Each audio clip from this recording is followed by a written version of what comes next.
یہ چھو منتر جادو ٹونا ہر وقت عاملوں کے پاس بھاگے پھرتے ہیں اور وہ انہیں جو ہے وہ غلط سلط ٹوٹ کے ٹونے بتاتے ہیں اور وہ کرتے رہتے ہیں۔ عجیب لوگوں کے نفسیات ہوتے ہیں، صبح سے لے کر شام تک اسی چکر میں رہتے ہیں اور پھر ساری زندگی ان توہمات سے نکل ہی نہیں پاتے۔ اللہ نے تمہیں پیسے دیے ہیں، نئی گاڑی تم نے خریدی ہے، چھوٹے بچے کا جوتا کیوں باندھ دیا آگے تم؟ جوتا باندھنے سے اگر یہ ایکسیڈنٹ سے حادثے سے گاڑی بچ سکتی ہوتی ہے تو پھر پاکستان کے جتنے پی آئی اے کے جہاز ہیں سب پر باندھ دینا چاہیے، سب پہ جوتے لٹکے ہوئے ہوں۔ عجیب تم نے فلسفہ تراشا، کسی نے جو ہے وہ کالی رنگ کی پٹی باندھ دی نیچے جس سے اس کو نظر نہیں لگے، گھوڑے کے پاؤں کے نیچے جو کھری لگی ہوئی ہوتی ہے کچھ لوگوں نے اپنے گھروں میں وہ باندھی ہوئی ہوتی ہے کہ اس سے ہمارے گھر کے اندر کوئی مصیبت نہیں آئے گی، کوئی تکلیف نہیں آئے گی۔ کسی نے ہنڈیا اپنے گھر کے اوپر الٹی رکھی ہوئی ہوتی ہے، یہ ہنڈیا بچا لے گی، اور میاں ہنڈیا کیا بچائے گی تجھے؟ اللہ کے قہر سے کچھ نہیں بچا سکتا۔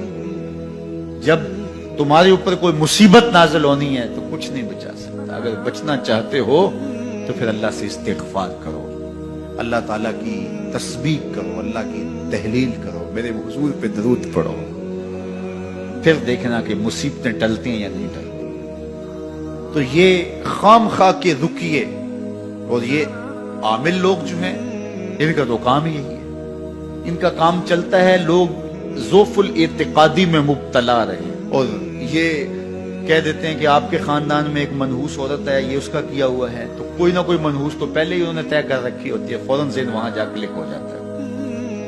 اس کا نون سے نام شروع ہوتا ہے، اس کا کاف سے نام شروع ہوتا ہے، اس کا جیم سے نام شروع ہوتا ہے، تو پورے خاندان میں کسی کا نام کاف نون یا جیم سے تو شروع ہوتا ہی ہوگا، یا دوستوں میں تو فوراً ذہن جو ہے ادھر منتقل ہو گیا۔ اب یہ بابا جی نے بتا دیا ہے، ہاں ہاں ہاں اس نے یہ بات کی تھی، کچھ باتیں یاد آنے لگی، اس کاف سے شروع ہونے والے نام کے ساتھ نفرت پیدا ہو گئی۔ اس بابے نے نفرت کا کاروبار کیا، اس نے تو 100 روپے 200 روپے لے لیے لیکن دو انسانوں کے اندر نفرت ڈال دی۔ اس کا گریبان کل قیامت کے دن پکڑا جائے گا۔ ان ملنگوں کے پاس، ان ذوف الاعتقادی کو پھیلانے والوں کے پاس کبھی نہ جاؤ۔ تمہیں مصیبت پڑی ہے، تمہیں لگ رہا ہے کہ شاید میرے اوپر جادو ہے، تو پڑھو نا سورہ بقرہ، جادو جڑ سے اکھڑ جائے گا۔ 40 دن اپنے گھر میں سورہ بقرہ پڑھو، برکت ہوگی۔ کہتے ہیں مولوی صاحب 40 دن تو نہیں پڑھی جا سکتی، 2.5 پارے، ہمیں کوئی تعویذ ہی کر دیں۔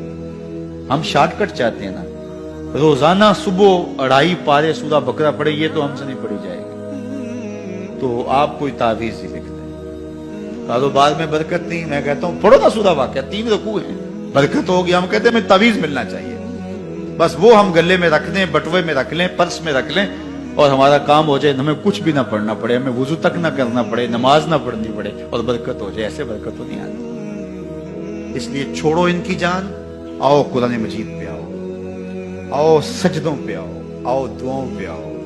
سحری کے وقت اس کی رحمتیں آواز دے رہی ہوتی ہیں، حل میں مسترزقن، ہے کوئی رزق مانگنے والا، اور تم اس وقت سوئے ہوئے ہو، سارے دن ٹھوکریں کھاتے ہو۔